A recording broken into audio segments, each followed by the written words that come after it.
Hello, hello, hello, and welcome to yet another episode of your favorite podcast. It's Futon Talks. I am Futon Josh. This is my co-host who isn't next to me this time, but he's close to me in my heart. His name is Futon Chris. It's actually just Chris, but say hello, Chris, to the audience. Hello. Thanks for being here, Chris. Thank you for not being in my house while I'm sick. Yeah, you're welcome. I'm a nice guy. Yeah. But for those who can see, for those who have eyes and are watching us on YouTube, we're recording separately this time, and none of my equipment is good, and I'm sorry. So if the audio is a little rough this time, or if you hear more rustling than usual, I apologize. But I think we're going to have a really good discussion. I think it's going to be worth listening to regardless. Also, for those who have eyes, you guys clicked on a Dark Souls 2 thing. We're going to be going over, in this portion, our general thoughts on how it's different from Dark Souls 1, on the world, what we liked, what we didn't like, and we're also going to be focusing a lot on the bosses. So, yes. Just a little warning to you guys. But, Chris, tell me how you've been. Before we get into doing what we're supposed to be, tell me how you've been doing, your predicament, your life. How are you? I am fine, Josh, thank you. I am feeling better now. For the 3 people who listened to the Arcana episode, or at least the first 10 seconds, you know I'm sick. Gosh. But I'm feeling better.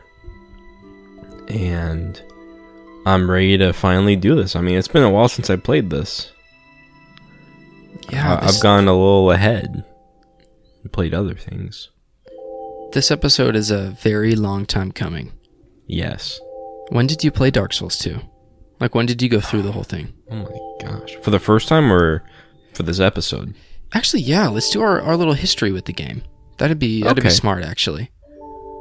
So bring me from where you started to where you are now. I forgot which one was my first. But Dark Souls 2, I know I played it before Dark Souls 3 came out. And I think I played Dark Souls 2 on the PS3 with the Scholar, the first edition. I never played the base version of Dark Souls 2. And I hated it. I absolutely despised it. Because even as a kid, a part of me knew that the game was trying too hard to kill me. And trying too hard to not make it fun. So I quickly stopped playing. Chris is wearing his heart on his sleeve here. Doesn't play any cards close to his chest, I see. No, that's good. But then, that was also during a time where it was the get good mentality from my brother. And him attacking me for not being good. Attacking you as a person. But time went on. I played if you guys have listened to our other From Software episodes, I started playing Neo, got the platinum, went to Bloodborne, got the platinum, and then I went through Dark Souls 1, 2, and 3. Well, I finished 1, got more than halfway through 2, stopped playing, played 3, beat it like 5 times. And then I got the platinum for Sekiro, so that is my history with the series. But when I tried playing Dark Souls 2 again, it was the same problems, where something's not right here. And I think we'll get into it, but I don't know. I'll save it for when we get there. Interesting. But now I've finally finished Dark Souls 2. You're finally a man. It's over. I don't have to play another Souls game ever again. That is true. We're done. Now the genre has to expand to be like Elden Soulsborne or like Soulsborne Ring or some awful 3-word name. Yeah. Also, that's why we're doing all of these so fast. Because of Elden Ring. We want to... Yes. We're trying to finish all the Souls games before Elden Ring. And it's a gauntlet, I'll tell you that much. For some. It's funny, I definitely find myself I don't know. Don't get me wrong. I've been enjoying Bloodborne. I've played a little bit of it. And I've played Bloodborne before. It's the only one I've actually played before. But I don't know. I find myself easily getting sucked into like any other type of game just because it's not the same. Like, part of me is just so sick of playing games like this because it's all we've been doing for, gosh, like 2 or 3 months it feels like. But that's fine. I know there's people out there listening to this that are like, it's the only game I've ever played because it's the best game ever, and all I do is play PvP, you know. But I feel it because like after Dark Souls 1, I went straight into 2, and like I was playing 2 when we did the Dark Souls 1 episode, and as soon as I was done with 2, I went into Bloodborne. I'm done with Bloodborne, so now I'm just waiting. You're crazy. I basically got the platinum again for Bloodborne. I did everything you can possibly do.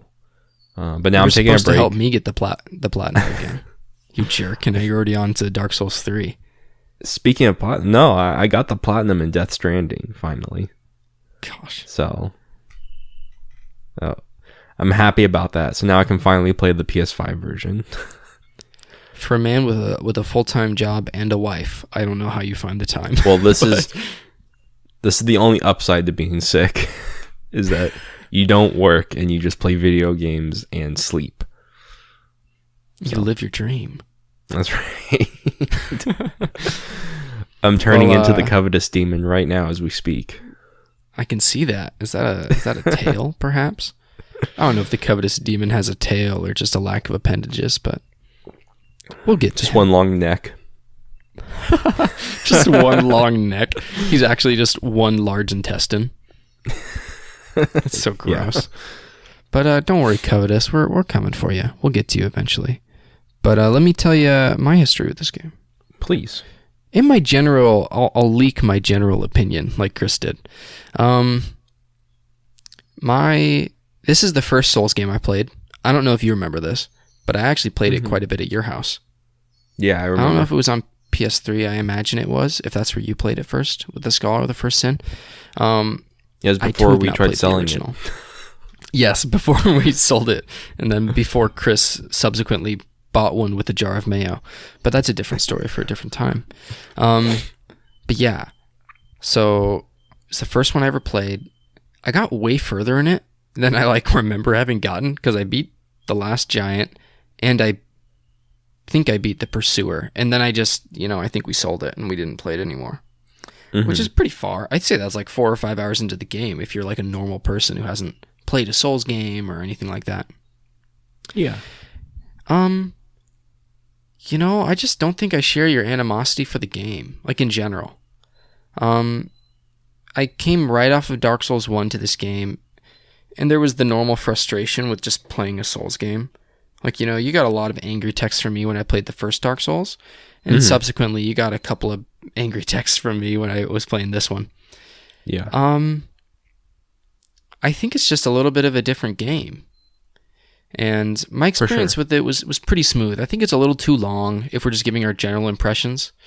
But I thought the first one was a little too long. I thought Dark Souls 1 was a tad too long for me too. They needed to cut an area or something, and this game was that, but more, Yeah. But overall, I definitely don't feel the game is unfair, or that it's trying too hard, or that it's any more difficult than the first game.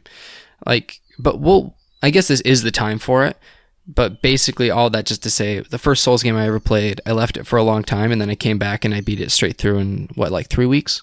Something like that? Yeah, about. And I spent almost the exact same amount of time with it that I spent with Dark Souls 1, which I thought was interesting. I think I did a 36-hour playthrough of the first game and a 36-hour playthrough of the second game. So I didn't even look at my time. So that's another thing where the time, the game's clock makes no sense. What's the deal with the in-game clock? Dude, it makes no sense. I was looking at my first profile where I got to I actually got pretty far my second time. I got to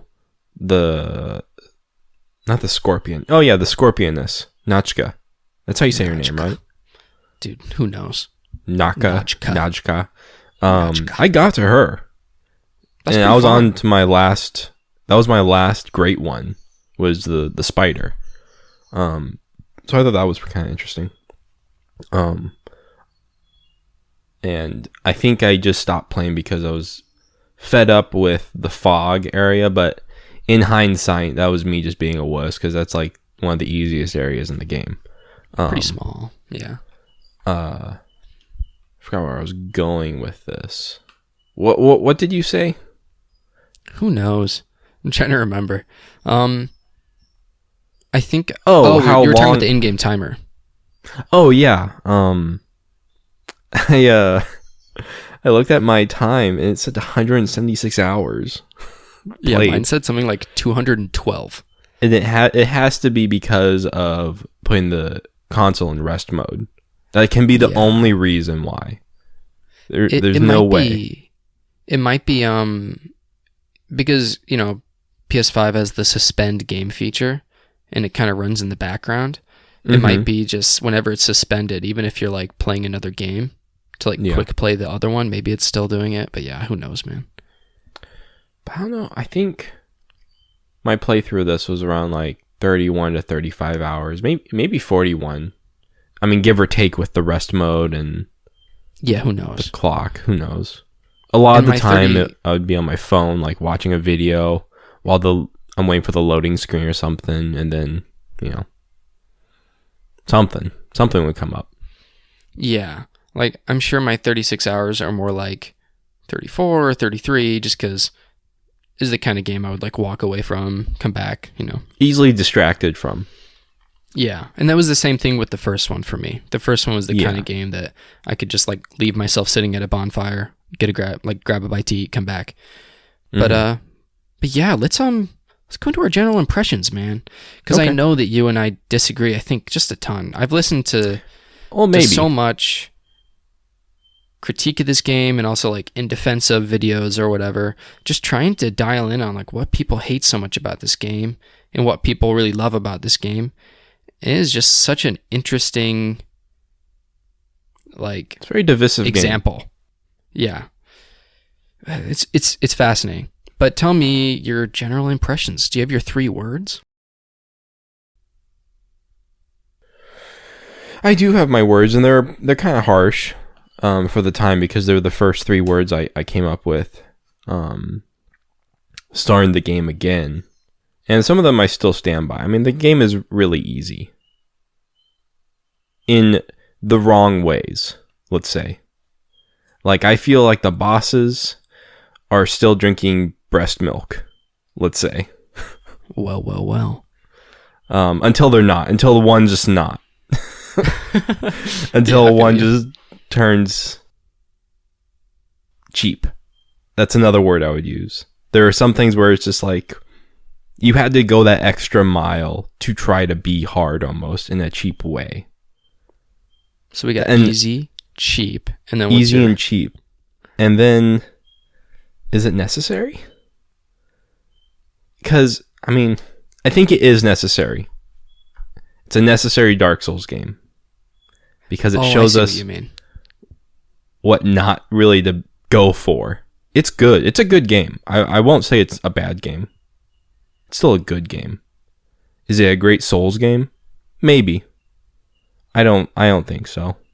I think there's a lot of cool things that it does, and there's a lot of cool imagery. But if anyone like looks up the history of this game, you know that it's made by someone else.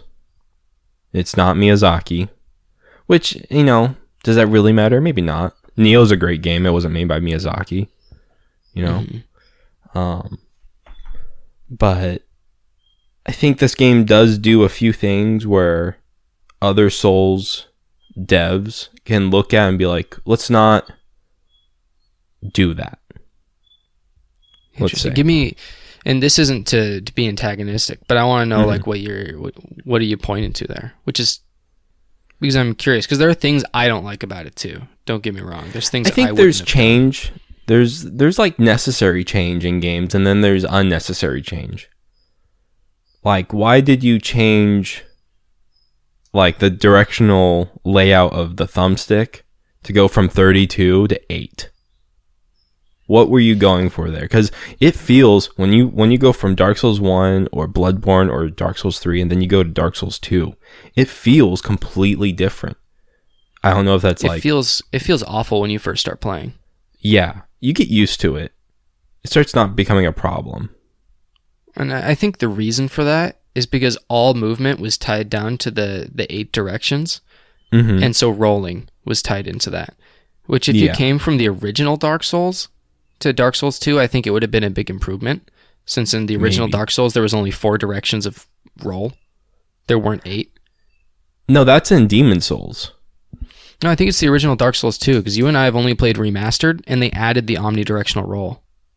And so it would have been an upgrade, but your ability to move was not tied into it in the same way in the original game. Yeah. Whereas in the second game, I think that all movement was tied into the 8 directions. But that doesn't mean it feels good. I think there were much better solutions they could have come up with, because it feels horrendous. When if that's the case, then it's an improvement from the original. But it's weird that they wouldn't fix it in this one. But that goes to the thing to the other point where it's like, why did they put, was it aptitude? Oh, I think it's adaptability or agility. One of the two. I think it's adaptability. It might be agility. I think you're right. It's adaptability, but adaptability increases agility. Agility, yeah. I think that's what it is. They tied certain things to that skill, which wasn't in the first game. It's on the third game. It's only in Dark Souls 2. And I didn't know this. I didn't for the longest time. But that affects iframes.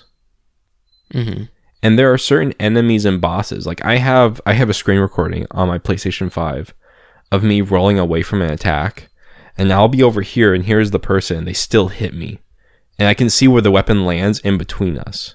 But it's because I never put anything into adaptability. Yeah. Because I don't know about that. Yeah. And then there's just other weird things where it's like they tied the weapon degradation with frame rate. So with the 60 frames now on PS5 or PS4, the remasters, your weapons now break twice as fast. I don't know if you realize that. I thought, because I read about that a bit, and I actually really liked the weapon breaking mechanic, personally, which I know sounds bad, because I think most people hate that. But I liked it, because it limited how far you could go, first of all, on a level, but it also really made you invest in multiple weapons, which I thought was an interesting thing, because it made me play differently, which I liked. And there were a lot of enemies that contributed to that too. But the main thing is, whenever you rest at a bonfire, it repairs your weapons. Yeah, but like when you fight an enemy like Sen, my plus 10 greatsword now breaks after 5 swings.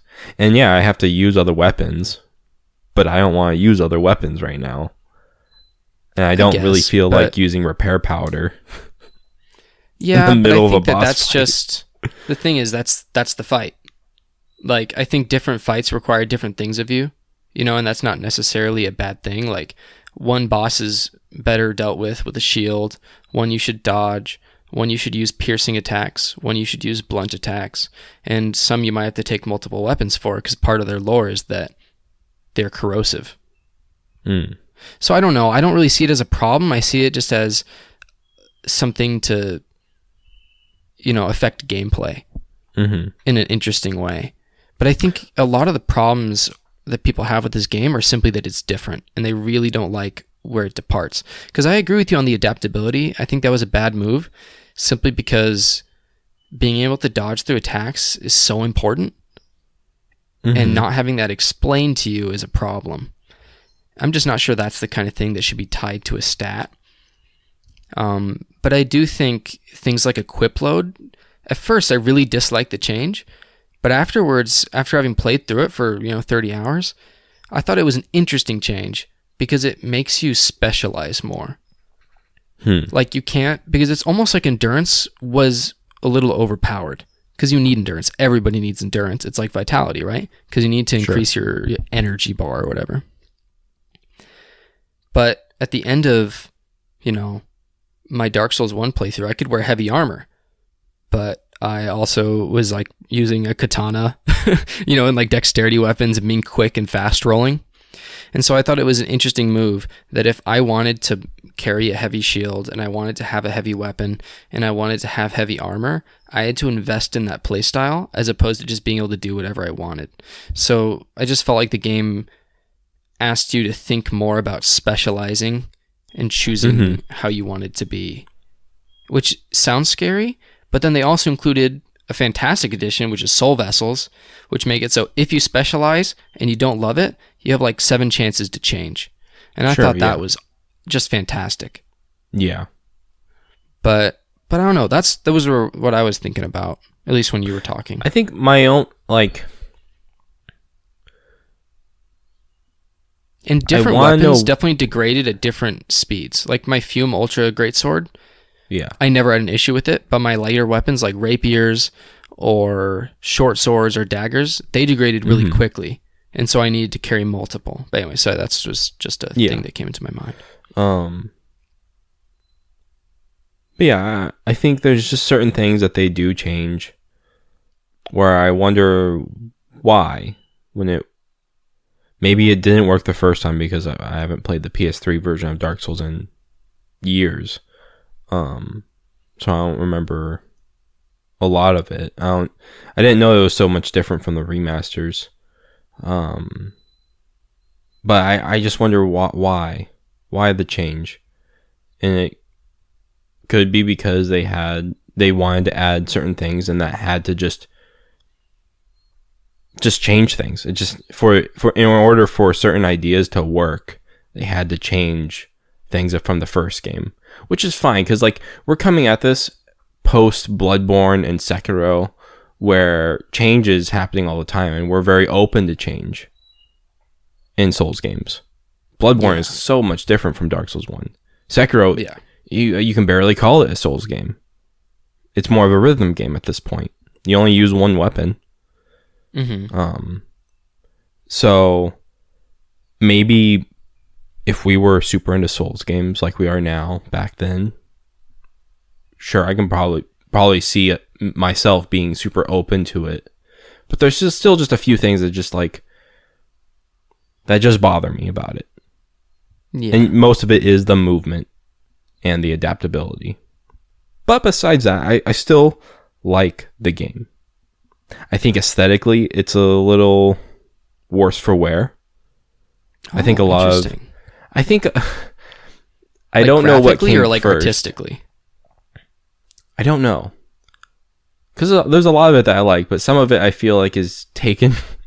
I don't know which came first. Infinity Blade on the iPad or this? I feel like this had to, right? I have no idea. I don't know. Maybe. But you just see a lot of the same, let's say. A lot of the same type of looking enemies. I don't see a lot of variation, but like it's a big game, so there's a lot of variety. Yeah. So it's hard to say. Trying to think, because I'm trying to also gather my thoughts since it's been so long. I can go over a couple things that were changed. I tried to think of everything I could that was, because we're doing a whole other episode on lore for those guys who didn't watch the Kena episode, which is approximately 8 billion people, because only 3 people watched it, but that's fine. But I have one more thing. Oh, tell me. Like Columbo, one more thing. This is my last point, but there are something's wrong with the AI. There are certain areas where it's cancer, man. Like what? Like Old Iron Keep. That is my biggest. Oh yeah, where they all aggro? They all aggro from across the entire map. As soon as one finds you, the rest of them find you. It's funny at first because you see them like tiptoe really fast towards you. I hate their running animation. At Mach 10. But it starts getting... it got really frustrating. And there's also a lot of sliding mechanics. Like I'm playing Crash Team Racing or Crash Bandicoot for some reason. Where in the first game, like you would roll off a cliff or step off and you would land like a rock and you wouldn't move. But in this game, there's a lot of sliding off things. Oh. That really bugged me. I would always catch it, especially in like Hyde's Tower or Old Iron Keep. I'm sorry. But it's a good game. It's such a sequel. It's I was such say, oh, sorry. No, it leads perfectly into what you were saying. My 3 words would be Dark Souls sequel. Like it feels like, to me, it feels like a sequel to Dark Souls, which I know sounds dumb, but so many people seem to think otherwise. No, it's like it reminds me. You mean it in a bad way, but I mean it in a good way. No, I don't know if I mean it in a bad way. It's just like the sequels always do. They try to be more, or they try to do flashy things. Like it's such like an Assassin's Creed 2. It's such a, like an Arkham City. It's so much like a Gears 2. It's like very of the time sequel wise, where they're trying to do something kind of different, adding more color into it. You know, it's just I got a lot of sequel vibes, let's say. Yeah. No, I agree. Because it's bigger, you know? Yeah. I really wish it was 5 to 10 hours shorter. Please. It's so long. But I wish that for the first game. So, I mean, there's bad parts in the first game. Like, I'd say the first game is almost perfect up until you get the Lord Vessel.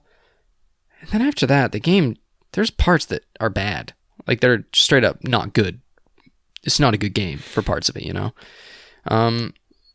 And yeah, there's definitely but there's like 20 bosses on here that can just be like crossed off. I almost wish they were presented as like a mini boss or something instead of a real boss, just because like I wrote down on my big list, I put an F next to it if it was a filler boss, and there were like 15 to 20.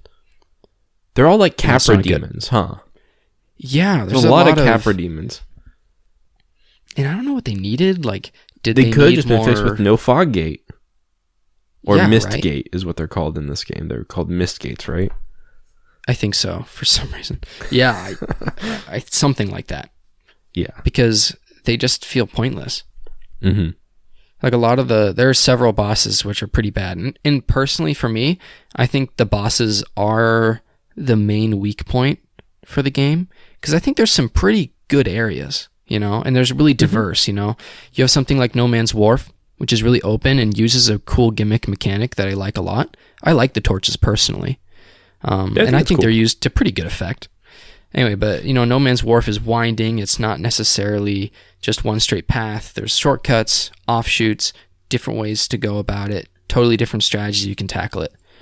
A really frustrating area, but I think an area that if it was in Dark Souls 1, people would have loved it, you know?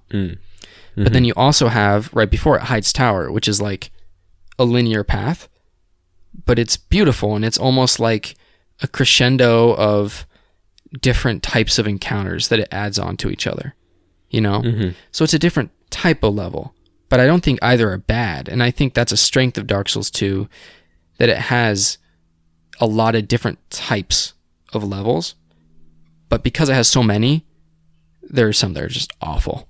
And that you don't want to deal with. I don't know if that makes sense. No, it does. But it's fascinating. I think this game is really good. I don't think it's I think Dark Souls 1 is better, and I like Dark Souls 1 better. But I think that if this game had fantastic bosses, I would like this game better. Because I definitely like the lore and the story in this game more, which I know that's probably controversial, and we won't even get into that in this episode. I'm sure most people don't even know what the lore is for Dark Souls 2. That is true. That is true. Or for even Dark Souls 1, unless you watch Body Video. But there were a couple things I wanted to talk about really quick. One was Bonfire Aesthetics, Soul Vessels, and Shields. Those are my 3 big changes, I think.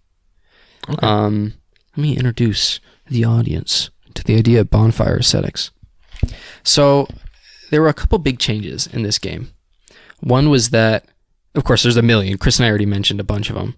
But one big change was that enemies will despawn if you kill them enough. And this was partially to reduce frustration for players, which I think is fine. I never found it to be an issue. Partially to make it harder to farm. And then easier to make run-ups. I think run-ups are a big problem in this game, but we'll get to that. But what Bonfire Aesthetics do are they allow you to make an entire level New Game Plus. So if you use the Bonfire Aesthetic, it respawns everybody, it alters enemy placement a little bit, and it makes it so you get way more souls from them, and you can also get all the items again, which I think is a really cool thing. So like, if you know there's Titanite chunks in one area, there's 2 of them, and you want to get a bunch of Titanite chunks really quick, you can just use a Bonfire Aesthetic.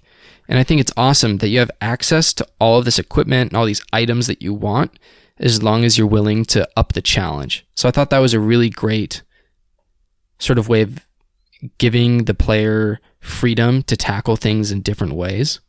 And it made grinding for farming souls super easy, which I know is kind of the opposite effect, but I definitely went through like the giant dreams several times, just getting thousands upon thousands of hundreds of thousands of souls really quickly just by using a Bonfire Aesthetic. But I thought those were awesome. What was your experience with Bonfire Aesthetics? I never used them. Oh, they're so cool. I think they're such an awesome mechanic. That's such a bummer. I'm sorry, man. Yeah, I never cared to use them. That's okay. I think they're not very well explained. Yeah, you can start with one, right? It's one of the starting items. And you find them relatively quickly. I think I did. I used it as a starting item, but I just never used it. Yeah, a lot of the burning doesn't make a lot of sense, right? Because you got to burn them at the fire. You got to toggle a thing to light a torch at a fire. It's quite annoying. But yeah, I didn't know that it made it New Game Plus. All I knew that it would respawn enemies so that you could grind. But I didn't want to do that. Yeah, it makes it New Game Plus and it respawns items. So it's kind of cool. That is cool. Yeah, I thought it was a great addition. I like it more than a lot of things. Because, I don't know, I just like the idea that if you're going to farm, which I know you didn't, I do because I just like to be over-leveled. It's just a problem I have in any RPG. I can't help it. But it's like, if you're going to do that, you have to suffer, which I like in a way, so I think it's kind of cool. It's a good way to do it. But part of the, like, when you do have to, like, when I've had to grind, one of the cool things was you just get so overpowered. You just start killing everything in one hit. So it makes the runs go faster. But that's something that they added into this game where enemies start despawning if you kill them so many times. So, and I did know that it did let you respawn bosses. Yes, it's fantastic. Which that's the other really cool thing. That's a cool thing. That's a cool because thing. there were several times that I saw that I could get a weapon from like Ornifex or from Strayed, and I was like, oh, I want that, but I already used their soul. So I just used a Bonfire Aesthetic, got their soul again, and was able to make the weapon. Without having to go into New Game Plus, which is such a chore, right? So I think that No, you go. Sorry. Oh, I was going to say the cool, like, there are certain quality of life changes that they do in this game that's really nice, and one of them is not just throwing you into New Game Plus once you beat the game. Oh my gosh, yes. It lets you start your journey again whenever you please at the bonfire in Majula. So that's nice. I agree.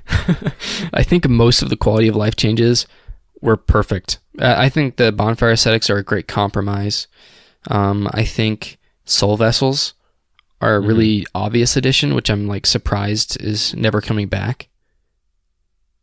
It's just, to me, makes so much sense. The ability to respec your skill points? Yeah, because they don't come up often enough that you can abuse it, you know? It's not the kind of thing I ever used because it was like, oh, I can't deal with this boss, I need to respec. It was simply because I wanted to try something.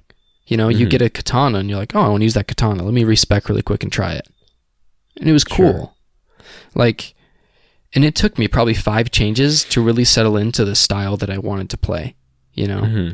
Eventually, I became, as I always do, a naked man with a big sword/club. It's the way to play. But you saw my picture.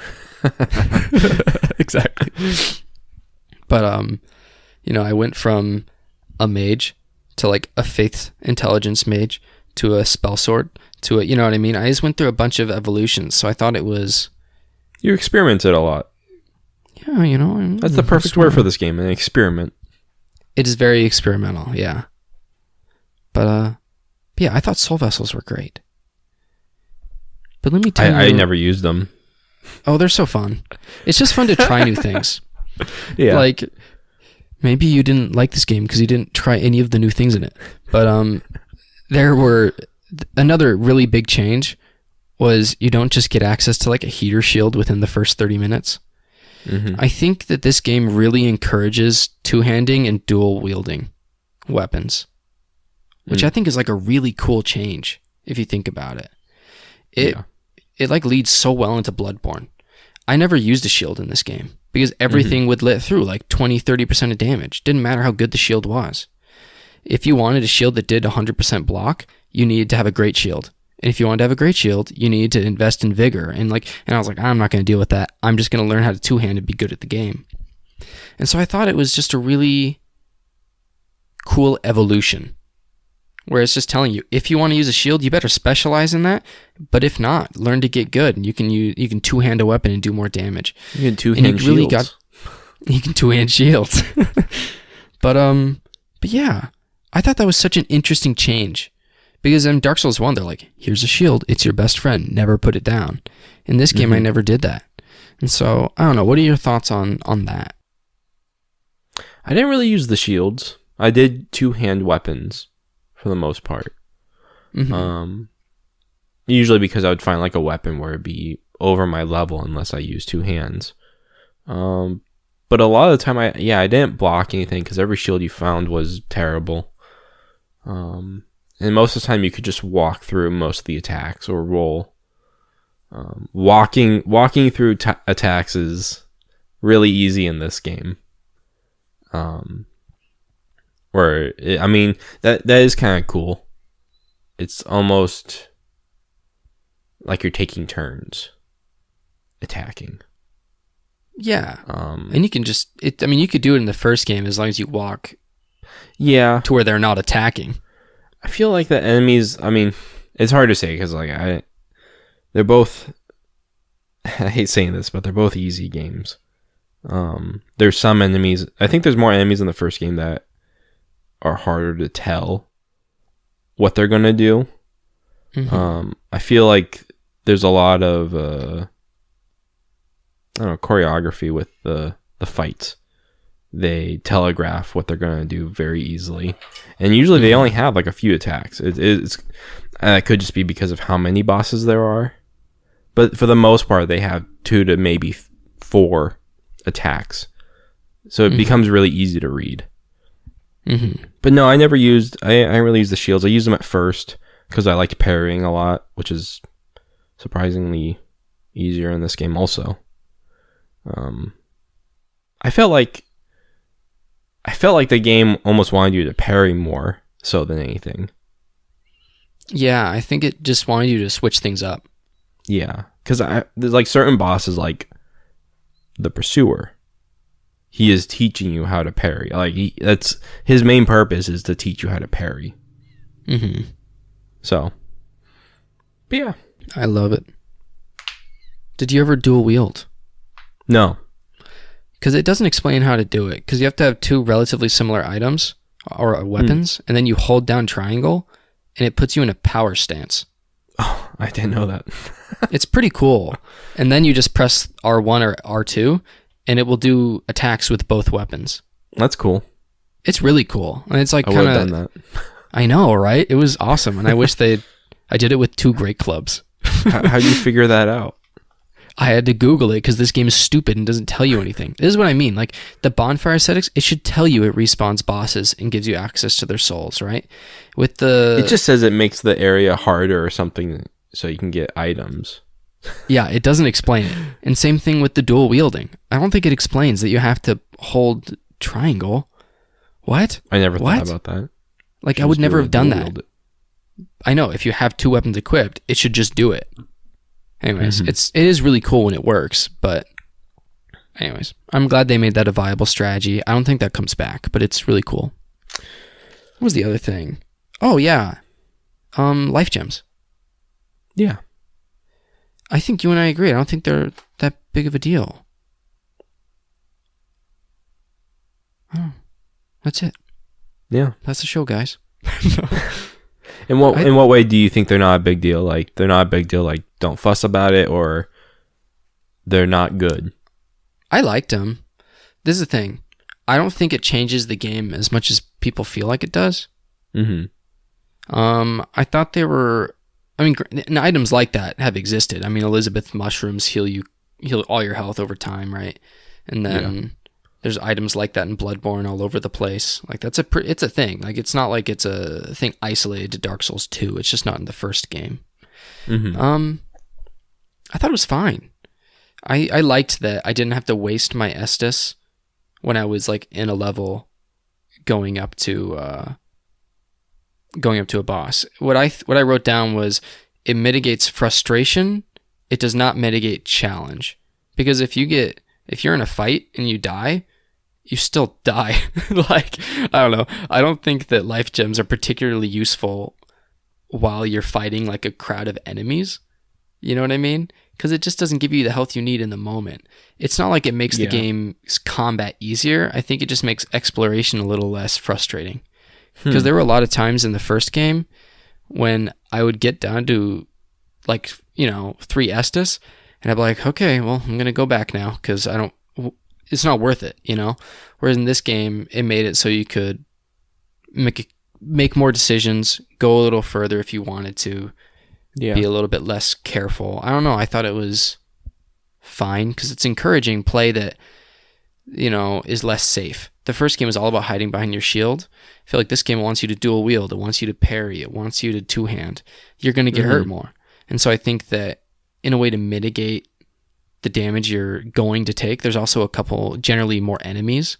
Since you're going to be taking more damage, I think that they were just trying to give you another way to heal, which wouldn't stop your runs in their tracks. It's interesting. I didn't think about it that way. I still firmly believe that it should... I like my one healing item, so I don't have to think about it. I like my Estus. Bloodborne does it beautifully, where it's not even in your inventory or items. It's just something you have, but you have to farm for it. Or you don't have to farm. You gather it. And I hated using Estus in this game. And it's the thing I wanted to use the most, because it's something that, after Dark Souls 1, something I could always count on. But when you can't walk while healing anymore, and it takes 30 years for you to lift up that flask, you can't walk to while your healing lips. in Dark Souls 1? No, but it's a lot faster. It's a little faster. It's a lot faster. I don't feel for like it's iframes, faster. it's a ton faster. But it would get to the point where I just have so many life gems. I'd crack 3 of them right before a boss fight, and then I wouldn't have to heal the whole boss fight because it's just constantly healing me. And I mean, it's nice that you can walk around with those. It just sucks you can't use more than one at a time. But it made certain boss fights, and I never used it in areas. I felt like I saved the Estus for being in a big area, and then I would save the life gems for the fights, because I can move around and mitigate and just ignore poison or toxic effects, because it would just constantly heal while I was losing health. So I don't know. I missed my Estus flask, that's for sure.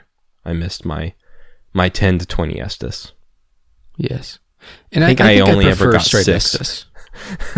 I got 9, but I don't know how. That's crazy. I think you can get like 15. Yeah. I think I definitely do prefer just the normal Estus and being able to kindle bonfires. I think that was a mistake on their part. I thought being able to just kindle was awesome. And they definitely could have left it in and just like had you burn human effigies at the bonfire. And yeah, and it sucks because like the Estus didn't heal you immediately. It's still it's a delay. Had to go through a loading process, which is like, why even use it then? Unless I'm just in an area with no enemies and I'm ready to heal. I mean, it was a lot faster than life gems, but yeah, I see what you mean. It's interesting. Overall, I see why they did it, but I agree with you. I don't think it's the right change. I think they kind of went back on it in Bloodborne where you heal immediately.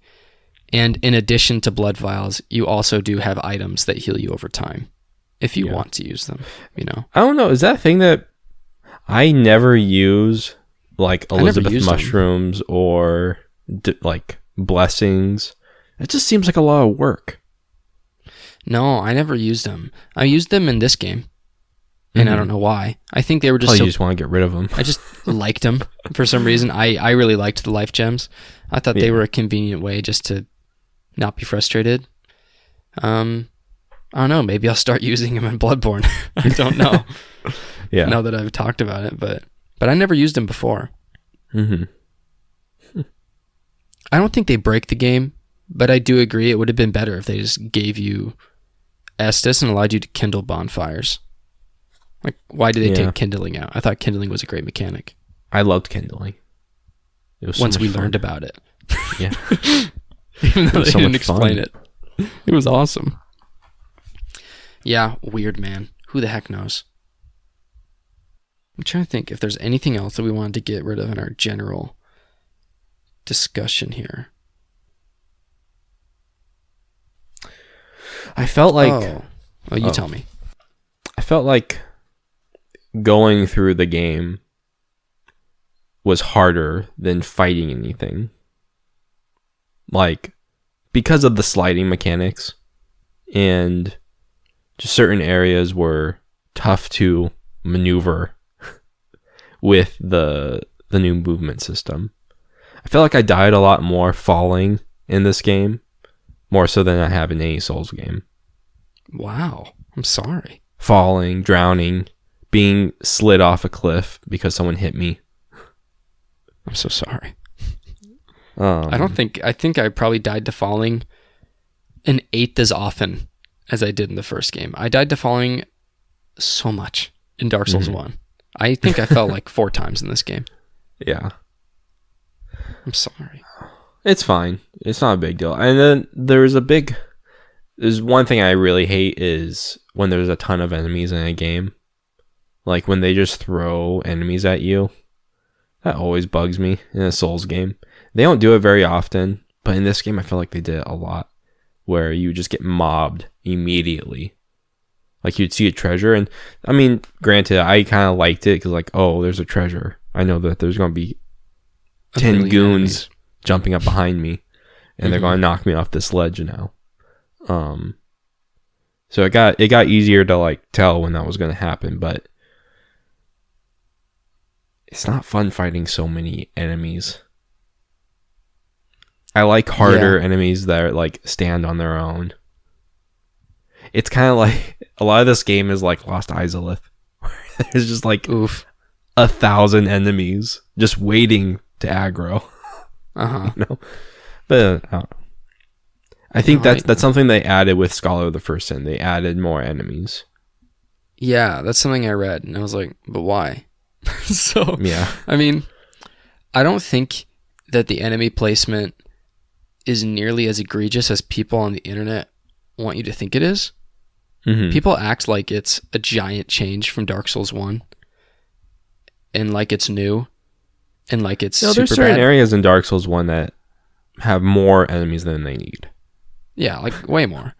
And I think that's just how the game works. Like sometimes there's a lot of enemies.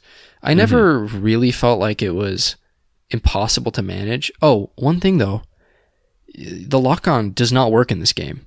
No, it doesn't. It's broken. Not in this, and that's not just us being bad at the game. Like, it does not work. Like, it'll just like randomly alternate between enemies. Yeah, started and I not just using never it. used it, which was fine and like cool, I guess. I don't know if it's a crutch. I don't think it's a crutch to use a mechanic in the game. It Like, just sucks when you lock onto someone, then you kill them, and then it locks onto someone in the ground, like underneath you, that you didn't know was there, or someone above you.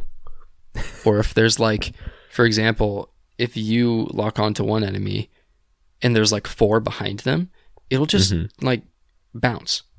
It bounces between them like randomly for me. Like every quarter second, it's like bump, bump, bump, bump, bump, bump, bump. And then it'll lock onto someone who's behind you or who's like a half mile away in another building. And so your screen is just like turning all over the place. And it got me killed a ton when I first started playing. Yeah. And then... So that's bad. Like, I would use the greatsword, and apparently where you attack is tied to where you're looking and not who you're locked on to. Depends on the direction that you're facing. Like, your actual character. Which that was very annoying sometimes. It never got me killed, but it was just annoying. Because I'm locked onto someone, and then I'm like thrusting my sword into a tree. Yeah. No, I thought it was... Part of me was like, oh, it makes combat more deliberate because you have to, you know, pause after rolling and you have to like aim in a new direction. But at the end of the day, it's just annoying. Like, if I'm locked onto somebody and you know that's where I want to hit, just make the animation take a little longer, I guess, and hit them, you know? Like, it's obvious that I'm not trying to...